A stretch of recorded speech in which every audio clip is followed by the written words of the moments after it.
আমরা ভিডিওটিতে দেখতে পাই তিনজন লোক, একটি স্নাইপার এবং দুটি বন্দুক নিয়ে একটা জায়গায় অবস্থান করছিল এবং তারা একটা গাড়িকে লক্ষ্যবস্তু করে সেখানে স্নাইপার থেকে প্রথম গুলি ছোড়া হয় এবং গাড়িটিকে উড়িয়ে দেওয়া হয়। তারপর তারা আরও যে পিছনে গাড়ি ছিল ওইগুলোতে হামলা চালায় এবং তারা প্রতিপক্ষের হামলার শিকার হয় এবং কিছুক্ষণ পর তারা বুঝতে পারে যে ওই পক্ষ থেকেও কোনো একদল লোক স্নাইপিং করে তাদের দিকে গুলি ছুটছে এবং উভয় পক্ষেই স্নাইপিং চলতে থাকে এবং একজন প্রতিপক্ষের গুলিতে আহত হয় এবং গাড়ির ভিতর যে অবস্থান করছিল ওই লোককে তারা স্নাইপিংয়ের মাধ্যমে মেরে ফেলে এবং কিছুক্ষণ পর তাদের আক্রমণের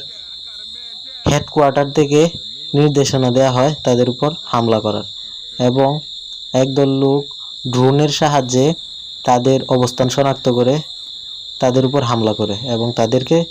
তাদের অবস্থান ধ্বংস করে দেয়। ভিডিওটি ভালো লাগলে অবশ্যই একটা লাইক এবং একটা কমেন্ট আর সাবস্ক্রাইব করতে ভুলবেন না। ধন্যবাদ সবাইকে।